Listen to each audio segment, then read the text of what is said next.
Hola, bienvenidos a nuestro podcast, Liderando la extinción de los dinosaurios. ¡Comenzamos!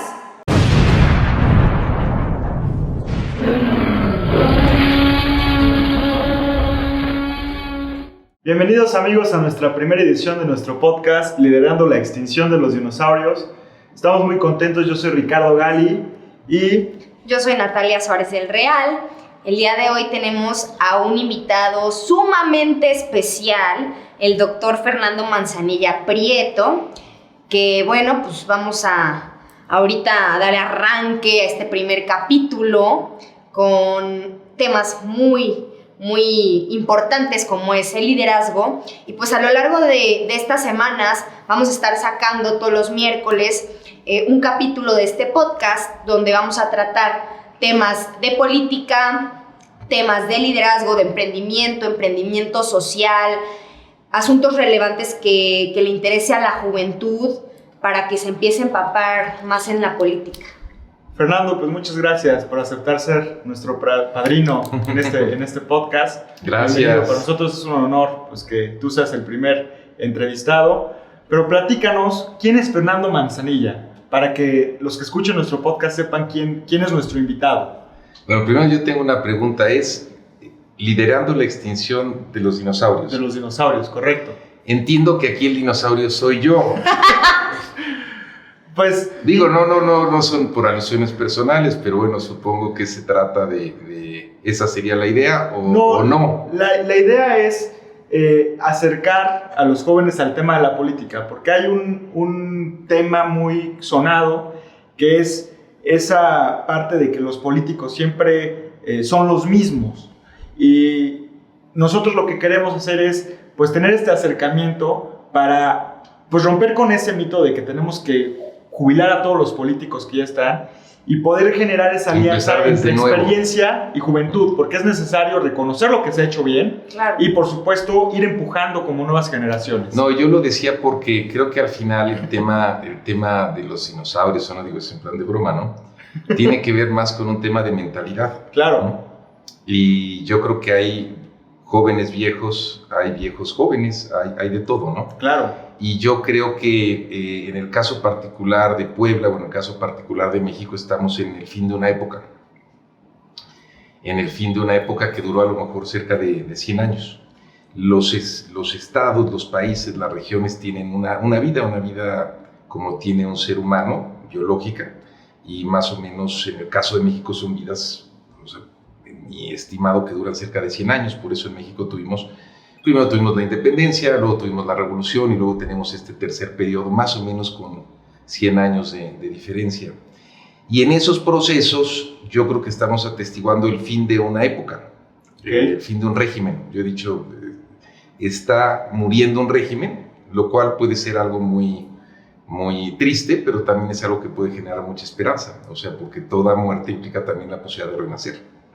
Cuando morimos, nosotros en nuestro cuerpo físico pues somos espíritu y pasamos a otra etapa, ¿no? O sea, no desaparecemos. Y regresamos. Algunos dirían que regresamos, pero pasamos a otro tema. Y es lo mismo en los países. Los países estamos viviendo el fin de una época, estamos viendo un esquema completamente caótico, la delincuencia está desatada.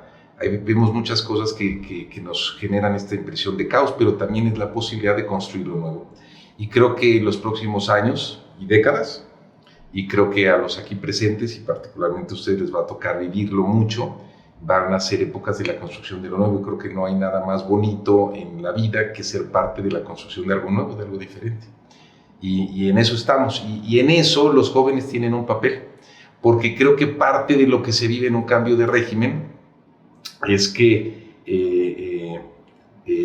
habrá muchos que la libren y puedan transitar a lo nuevo o no, porque finalmente la forma de pensar de muchos a lo mejor va a estar muy anclada a cómo eran las cosas en el pasado, y nos vamos a mover muy rápido a una nueva época donde las cosas serán diferentes y algunos van a poder transitar, otros no, y los jóvenes sí tienen más posibilidad de hacer ese tránsito porque están menos atados a esquemas tradicionales. Claro. ¿Cómo es ese tránsito que tú visualizas? O sea, ¿cómo tienen que ser los liderazgos para no ser parte de esa extinción de la que estamos hablando, ¿no? Porque, Para no morir. para no morir. Es que proceso, sí, claro. o evolucionas o te extingues. ¿Cómo tienen que ser esos liderazgos nuevos o esos liderazgos que se transforman para adaptarse a las nuevas condiciones? Primero, yo creo que ¿qué es liderazgo? ¿No? Yo creo que ese es un gran tema. ¿Qué es liderazgo? Liderazgo, al final, yo lo veo. Tú ahorita me fijé en el libro que tenías, que es un libro de Derrida, ¿no? De Derrida, sí. ¿Cómo se llama? El The Camino Way del of the Hombre Superior Superior. Man, ¿no? El Camino del Hombre Superior. Hace mucho tiempo yo leí ese libro, pero tiene que ver con liderazgo masculino, principalmente. Correcto. Y tiene que ver, si no recuerdo mal, el libro habla mucho también de que el hombre tiene que tener un propósito. Correcto. Y el tener un propósito en la vida te genera un rumbo, es como tener un faro. O sea, tú tienes un faro y tienes un propósito, sabes a dónde vas, tienes una misión. Bueno, Natalia y yo hemos platicado mucho esto, tener un propósito en la vida, una misión hace toda la diferencia. Sí. Y creo que eso es parte del liderazgo y todos tenemos distintas formas de ser, distintas experiencias, pero todos podemos tener ese liderazgo que tiene que ver con ser un ejemplo hacia los demás en lo que hagamos. Quien sea un maestro, quien sea papá o mamá, nada más, puede ser nada más eso, quien sea un profesionista, un empresario, un político. Y en el caso particular de la política creo que es especialmente importante porque los hombres públicos tienen la posibilidad, pero también la gran responsabilidad de ser un ejemplo, digamos, para los demás, un buen ejemplo o un mal ejemplo. Y en ese sentido creo que es donde se puede exhibir el liderazgo, o sea, cómo eres tú en tu vida, en tu vida personal, en cómo eres tú como persona. Y eso es lo que te puede generar hacia afuera el ser un buen ejemplo o un mal ejemplo, y entonces puedes tener buenos liderazgos o malos liderazgos. Que hay que tener en cuenta que ser líder y liderazgo es totalmente diferente. Ya no salió muy técnica, Natalia, a ver. El ser líder es esta persona que tiene cualidades, las cualidades es el liderazgo. Uh-huh. O sea, para ser líder tienes que tener buen liderazgo. Uh-huh. La persona que es un ejemplo a seguir por ser humilde, tener estas cualidades de liderazgo que la gente ve como ejemplo, es lo que te hace ser un gran líder. Uh-huh. ¿No? Y la juventud ahorita lo que buscamos con este podcast es despertar en ellos ese liderazgo, esas cualidades buenas que van a hacer que muchos jóvenes nos sigan como líderes. Uh-huh. Entonces por eso queremos saber tu opinión sobre qué necesita un político hoy en día para ser un buen líder. Sobre todo, yo creo que un político necesita, para ser buen líder, ser un ser humano que esté, yo llamo, en bienestar, ¿no? Si queremos proyectar una capacidad de generar bienestar hacia los demás, tenemos que estar bien nosotros con nosotros mismos. Por eso yo creo que la lucha principal no es afuera, sino es interna, ¿no? Claro. Durante mucho tiempo yo empecé muy joven en la política, o sea, muy chavito, pues, por distintas ¿A circunstancias. los cuántos años? Pues empecé realmente cuando yo empecé la carrera en España. Y por cierto, dijo Natalia, doctor, es que luego me dicen doctor y tenemos ahí pero no soy doctor, tengo maestría en política pública, pero bueno, eso es como un chiste interno que tenemos nosotros. Yo empecé estudiando en España la carrera. Y en España empecé armando la sociedad de alumnos de la universidad en la que yo estaba. Ese fue tendría yo como unos 18, 19 años. Empecé en la política estudiantil. Y ya después de eso regresé a México y me metí al ITAM, y por una serie de circunstancias raras estudié una maestría antes de terminar la carrera, una maestría de 1 año, y luego entré a la carrera. Entonces, como que en el ITAM yo tenía muchas generaciones, pero también ahí fui vicepresidente de la sociedad de alumnos, primero representante de la maestría, luego vicepresidente de la sociedad de alumnos. Entonces empecé yo en la política estudiantil, pero antes de eso, ya por temas familiares, yo tenía mucha cercanía, particularmente con lo que después se convirtió en el PRD y después primero Frente Democrático Nacional, PRD, y después ahora Morena, ¿no? Por una relación familiar que había con Cuauhtémoc Cárdenas, digamos, muy estrecha. Y entonces yo desde muy chico viví eso, viví también en España el tema de la transición, porque tuve también muy chavo la posibilidad de dialogar con gente, incluyendo el expresidente Leopoldo Calvo Sotelo, que era muy amigo de la familia, y que le tocó la transición en España. Ya hay muchos actores, entonces muy chavo me metía mucho a muchas cosas políticas, ¿no? Y ya luego mi primer trabajo fue terminando la carrera, empecé a estudiar, estaba yo todavía estudiando, y empecé en la Secretaría de Educación Pública. Pero al poquito tiempo de eso, meses, vino la campaña presidencial y al que era el secretario de Educación Pública, que era Ernesto Zedillo, lo nombra coordinador de campaña, y entonces él se lleva al que era mi jefe, y mi jefe se voltea conmigo y me dice: ¿te quieres venir a la campaña presidencial? Sí, pero no te puedo pagar, me vale madres, o sea, yo voy. Entonces, desde muy joven he tenido participación en la vida pública, o sea, me ha interesado, me ha apasionado, es una pasión para mí la política. Okay, te distrajo un poco de la pregunta. Sí, creo que ya pero estábamos en el tema del bienestar. Y yo creo que va a servirnos de hilo, porque nos decías que desde muy chavo, entonces tú empezaste en una parte final del régimen, porque te toca la campaña presidencial de Zedillo, y digamos que Zedillo es el que abre las puertas a la transición democrática en el país, que es lo que pues era la época de Salinas, ¿no? De Salinas, o sea, el régimen empieza el primer indicio de quiebre del régimen en el 68, o sea, claro. O sea, como en una vida, o sea, una vida es larga y de repente hay enfermedades, o sea, el régimen empezó ya con un tema de enfermedades en el 68, pero después va, digamos, degradándose en el 88, que es la elección de Salinas y Cárdenas, que yo creo que ganó Cuauhtémoc esa elección. Hay, digamos, yo creo un gran fraude electoral en el 88, pero estamos hablando, de ahí empieza ya la agonía del régimen. Claro. Y después ya viene en el 94 la descomposición, el magnicidio de Luis Donaldo Colosio y todo esto que pasa. Y viene ya el presidente Zedillo, que todavía llega presidente, y él le pasa la estafeta a Fox. Y lo que empezamos a ver en ese momento es el primer intento de cambio de régimen, que fue Fox. O sea, Fox vende esta idea del héroe que viene a derrotar al tirano, que es un régimen, ¿no? Él es el héroe que viene, digamos, a sacar al PRI a patadas, y lo saca. Lo que pasa es que después ya no genera nada diferente, nada distinto.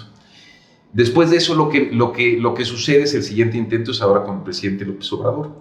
Y yo a lo que me refería es que uno a veces cuando está en esto dice: yo quiero cambiar toda mi realidad, yo quiero que esto, digamos, sea completamente distinto, y eso es válido, pero después de un tiempo te das cuenta que lo que tienes que cambiar primero eres tú. Claro. Eres tú, o sea, tú tienes que cambiar primero para poder cambiar a la realidad. Y ahí viene la frase muy famosa de Gandhi, ¿no? De sé el cambio que deseas ser en el mundo. O sea, no nos compliquemos. O sea, quieres construir la paz en el mundo, primero sé el cambio que tú deseas que haya en el mundo. O sea, ¿tú crees que hay una carencia de liderazgos en el país porque los políticos y los líderes empresariales, porque no todo es culpa de los políticos, también es parte de que todos pues nos metemos en este círculo vicioso o círculo virtuoso según la situación? ¿Crees que hay una carencia de liderazgos? Hay una carencia de liderazgos porque hay una carencia de valores, y porque siempre estamos en un mundo completamente materializado, y hay una carencia de liderazgos en lo político, pero en lo empresarial, en lo artístico, en absolutamente todo. O sea, pensamos que el éxito, no sabemos qué es el éxito, pensamos que el éxito es consumir. O sea, ese es el fondo del asunto. Y pensamos que teniendo más cosas vamos a ser más felices. Y cuando tienes más cosas te das cuenta que eso no te genera, digamos, mayor o menor felicidad, que la felicidad realmente está adentro. Claro. Y podemos entrar ahorita, según yo, qué implica todo el tema de la felicidad y del bienestar. Pero eso es lo que te genera el tema, y por eso el problema no es nada más de los políticos. Los políticos son un reflejo de la sociedad que tenemos. Claro. Y los artistas y sus temas y los escándalos y lo que son un reflejo de eso.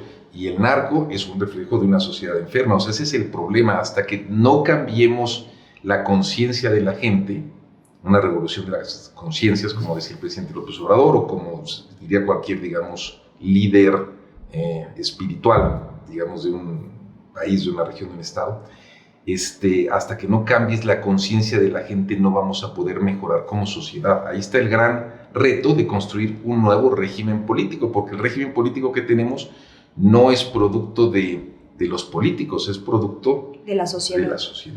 Y como lo hemos platicado, y bueno, lo estaba platicando el otro día con Ricardo, los valores que articulan y mantienen unida una sociedad, evidentemente hoy en día, pues se ha degradado. Entonces también el hartazgo social que hay por parte de los ciudadanos como que no nos ayuda a querer superarnos, a querer ser mejores personas. Entonces también el invitar, el que haya un despertar de conciencias, como tú dices, en relación a todos los valores que nos hacen diferentes, que nos hacen seres humanos positivos para generar este gran cambio que tú estás diciendo. Y bueno, yo estoy convencida de que esto viene desde la niñez. Entonces, cambiar todos estos valores en la niñez para ser seres humanos adultos de bien, buenos, que tengan un bienestar emocional, psicológico, y ellos les interese pues hacer el bien común y cuidarnos los unos a los otros, que eso realmente es lo que nos está matando como sociedad, ¿estamos de acuerdo? Yo creo que son muchas aristas y muchos temas, pero hoy lo reflexionaba en la mañana por una entrevista que tuve. Creo que si hay un tema central, es el tema educativo. Y creo que el tema educativo es donde tendría que enfocarse mucho más la atención de un cambio de régimen, digamos, de gobierno, sí, para ser trascendente. Y con temas muy puntuales, por ejemplo, ¿por qué hay tanta violencia? Pues porque se está generando la violencia desde los hogares. Claro. Y entonces eso es lo que está aspirando la gente, digamos, en casa. ¿Cómo lo puedes cambiar si realmente empezamos a trabajar con los niños desde la escuela? Hoy ya el nivel de bullying y el nivel de violencia en las escuelas también es tremendo. Tenemos ya niños sacando armas reales o ficticias en los colegios, a ti te ha tocado. Sí. Tendrías que empezar por ahí. ¿Cómo? No es que sea fácil, yo no soy un pedagogo, pero, por ejemplo, yo metería un tema de actividad física importante en las personas, desde niños.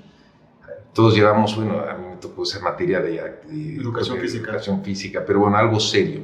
Pero sobre todo yo metería el tema de meditación. Sí, está científicamente probado, tanto la parte física como la parte de meditación, que te nivela toda una serie de temas, digamos, mentales, emocionales, y te ayuda a estar mucho más equilibrado y a ser mucho más productivo. Tenemos que enseñar a los niños a eso. Tenemos que enseñarles a que ellos tengan herramientas para poder bajar sus niveles de estrés, para poder estar bien, para poder enfocarse en lo que están haciendo. Y temas como esos, meter meditación de manera obligatoria, por ejemplo, creo que puede ser un tema trascendente en el cambio de una sociedad desde el sistema educativo, más muchas otras cosas. Lo que enseñamos, cómo lo enseñamos. Yo creo que el sistema educativo es clave, pero al final, cuando yo hablo de un cambio completo, yo hablo de un cambio de régimen. A mí me tocó vivir la transición española, no vivirla de cerca, pero vivirla, estudiarla, hablar con actores de la transición española.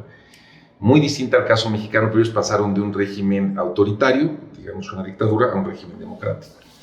Y decidieron en un momento dado hacer un cambio, hicieron un pacto, que se llamaban los pactos de la Moncloa, que digo después en una nueva constitución, pero un pacto económico, político y social, y definieron en conjunto el nuevo rumbo del país. Creo que México requiere generar algo de eso. Requerimos empezar a pensar qué queremos en lo económico, en lo político, en lo social. Esta, por ejemplo, sería para mí una propuesta en lo social, muy circunscrita al tema educativo, pero también el régimen político que tenemos está agotado. La parte económica, tenemos que pensar, México, ¿qué va a ser? ¿Va a ser un país de qué?